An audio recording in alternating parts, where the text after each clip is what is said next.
It all started when I thrifted this guy. Researching it led me down the most insane rabbit hole of Furby bootlegs and their very dedicated fanbase. This random cheap bootleg I bought for £1 just because I thought he was silly is actually a very rare collector's item worth $40.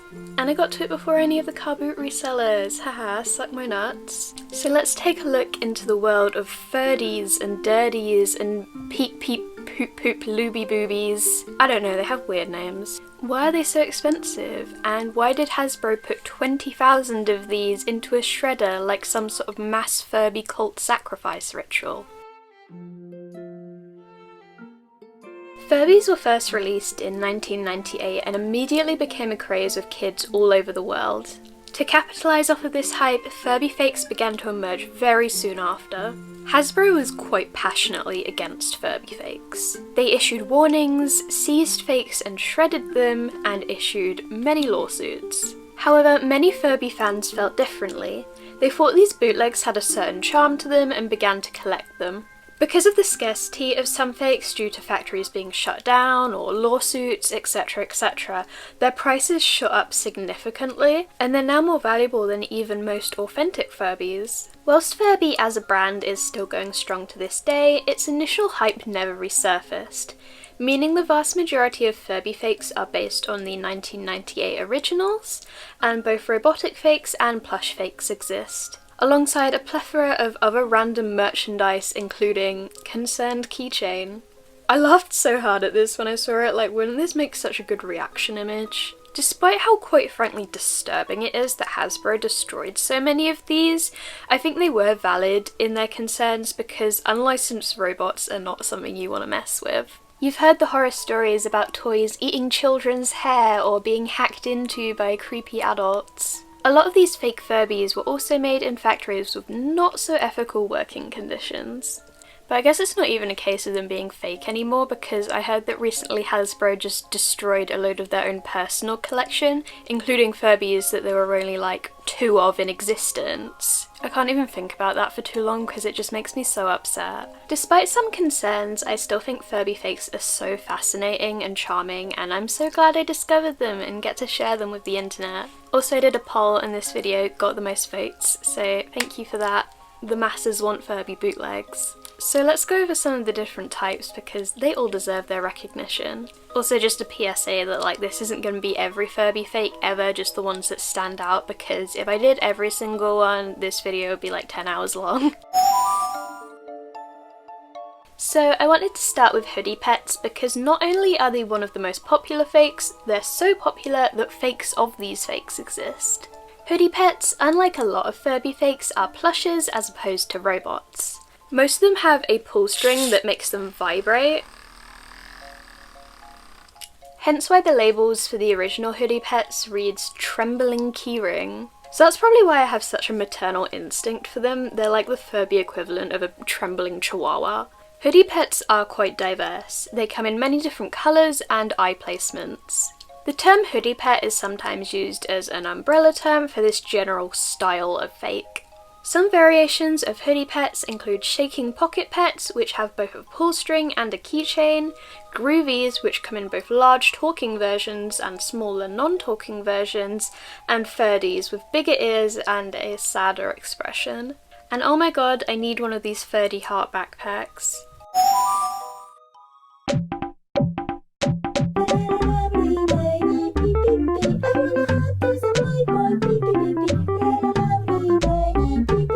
Chances are you've probably seen this bizarre advert on YouTube back in the day. This hoodie pet inspired surreal art project is called Peepy, made by Itemlabel. And can I just say, this is the most genius advertising campaign I've ever seen. These surrealist ads make Peepy seem cute and innocent and oh so worthy of spending your money on. But Peepy harbours a dark secret. He is in fact a hardened criminal. The Itemlabel website bio for Peepy reads, "A Peepy thrives in the shadows, using its wit to stun its enemies. Its ability to steal may surprise you. It loves peanuts and will commit any heinous act to get them." The most iconic Peepy is the cow Peepy, however there are many other variations including allergies Peepy, mistake Peepy, and thick brungus. There's even Colour Me Peepy, a white washable peepy which comes with fabric pens to colour him in however you like. There are other creatures in the peepy family of products including wee wee, papoopy and peewee. And if you go on the item label website you can rotate them 360 degrees, which is an absolutely delightful experience. Baby Lubies are another hoodie pet adjacent fake, however they resemble Furbies a lot more closely, being taller and having bigger ears. Unlike hoodie pets, they can talk and they have a keychain instead of a pull string. Baby Lubies are slightly more valuable than hoodie pets as well, with the eBay listings ranging from about £30 to £40 or about $40 to $50 US. I still never know what price to say in my videos because I'm British but most of my viewers are American and it's not going to make any sense to them if I say pounds, but I don't know. Dubbies are near identical to Furbies bar their addition of arms. I'd say the most commonly occurring kind of Furby fake archetype is just, let's add some arms on it, totally new product. However, I think Dubby is the most interesting case of this because he was specifically name dropped on the French Furby website in an official warning statement about fakes. Marmo the Moon Angel is one of my absolute favourite Furby fakes, and it seems that many people agree considering how goddamn expensive these are. The only working Marmo Moon Angel I could find on eBay was $500.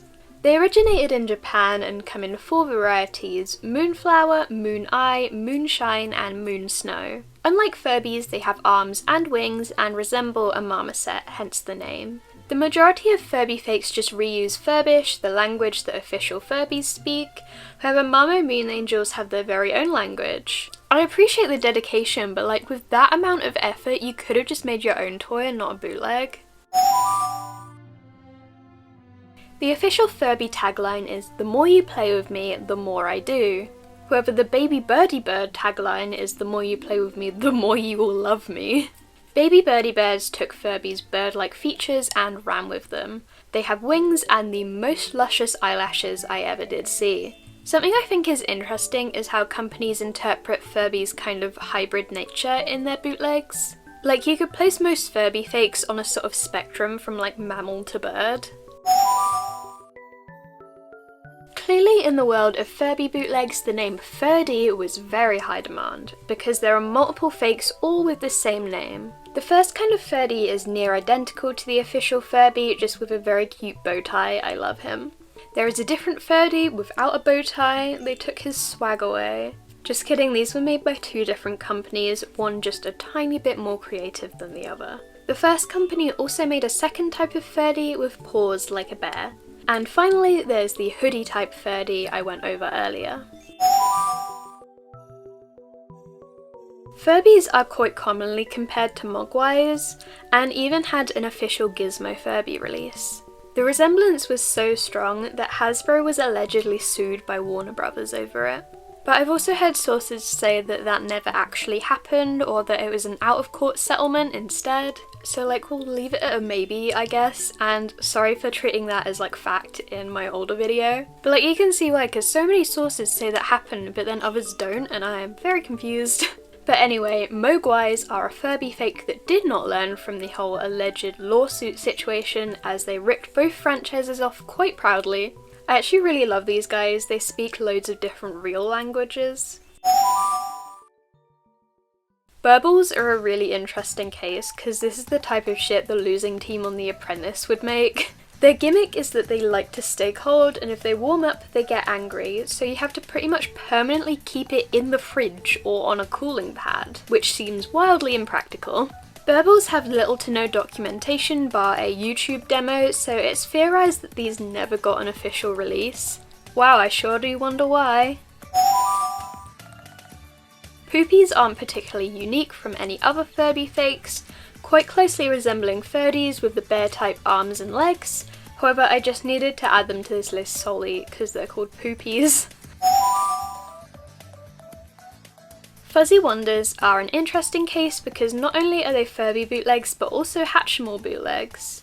They have the same hatching out of an egg mechanic as Hatchimals, but visually they appear similar to a 2012 Furby. and even have a corresponding app just like them, which is almost a one-to-one rip-off. Fuzzy Wonders actually have a very fleshed out origin story. It starts with two wizard brothers, one who wore rainbow and one who wore grey. Their mother controlled the spirit of an old mage, whatever that means. But when the rainbow wizard turned 18, his mother passed down the powers to him, which made the grey wizard jealous. So the grey wizard vowed to rid the world of any colour and growth. He started practicing magic and then did a spell to do exactly that. So the rainbow wizard split his power, or the spirit of the old mage, into 4 eggs, aka the 4 Fuzzy Wonders.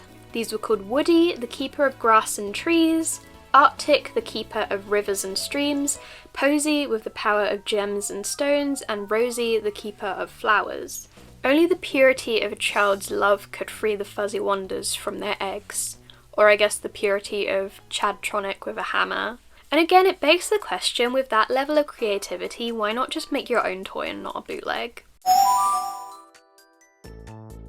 The most common Furby fake I see floating around and for sale is the Patamates plushie. They're fairly cheap, so if you want to get into collecting Furby fakes, this is a good place to start. They have 2 variants, one that resembles a Furby more closely and one with more bird-like features. Little Big Mouth Slammers not only have the best name, but also the best gimmick. You get them to talk by slamming them against the table. There's also a very visually similar fake called Herbie, who you don't have to get so violent with. Space Robbie and the many other kinds of space robot fakes seem unique, but really it seems like they just couldn't afford to add fur and just rolled with that in their branding. Space Robbies can fight each other, and for some reason whilst reading about Space Robbies I got a load of sketchy things download themselves onto my computer. Other similar fakes include Gigabot, Gizbo, Wonder Space Robo, and there's even an upgraded Space Robbie 2 and 3. Popos are Furby fakes that resemble penguins. They're from Korea and have a little fish accessory you can feed them with. They're so cute, I love them. Gowies are Furby fakes from France that resemble wolves. Despite looking like something out of Five Nights at Freddy's, they grew on me and I find them really cute now. Character development. Hasbro and Tiger Electronics actually took legal action against the company that produced Gowies, so they're quite hard to come across. Phoebes are rip-offs of the 2012 Furbies. I'm kind of obsessed with the packaging. It's like near identical, but they just changed the text to Comic Sans. Also on the side it says, note, this product is liquid crystal display eyes. Then under that, note, this product is no liquid crystal eyes. Which one is it, my guy? Fake Furby apps even exist, including one called Furry Paradise My Naughty Guys. 100 likes and I'll do a gameplay video of Furry Paradise My Naughty Guys. So to answer the question of why Furby fakes are so popular, I'd compare them to lost media almost. So many Furby fakes are so rare to come across, which means they have little to no documentation, and a lot of people are really passionate about finding out more about them.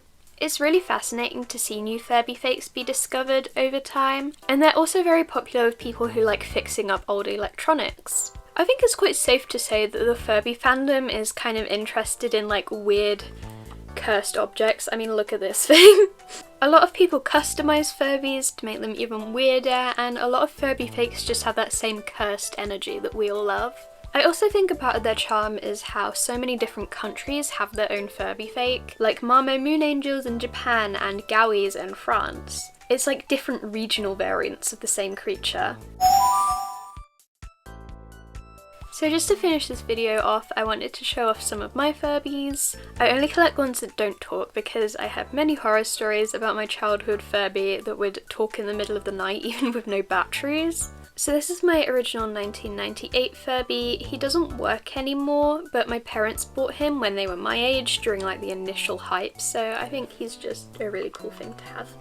And then my hoodie pet, which you've already seen because I've been like waving it around for half the video. And then I have 2 Furby buddies. I got this one because he's like the original form of Thursday Plurbin and Boy Porridge, just with blue eyes.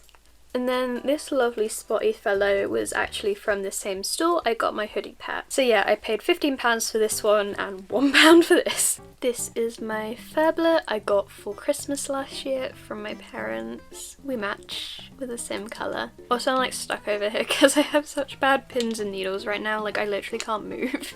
Also, I had the peacock Furby boom growing up, but I got rid of it because that thing was absolutely haunted. But I found like a mini version of it, so I like to think this is like its less evil reincarnation. And finally, a McDonald's Furby Connect I got from the toy fair.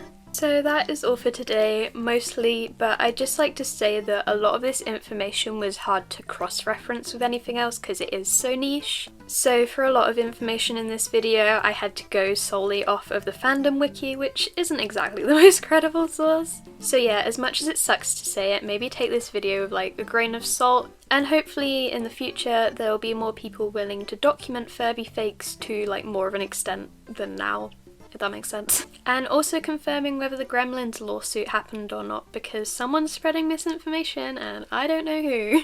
But despite all of that, this is definitely the most fun I ever had researching for a video. I had to keep stopping to like laugh hysterically at the pictures. But thank you guys so much for watching. Let me know if you'd like a part 2 because there are so many Furby fakes I haven't covered yet, and I have started working on my 100 facts about Furby video that someone requested like months ago. I haven't forgotten about you, I promise. But thank you so much for watching, and bye bye!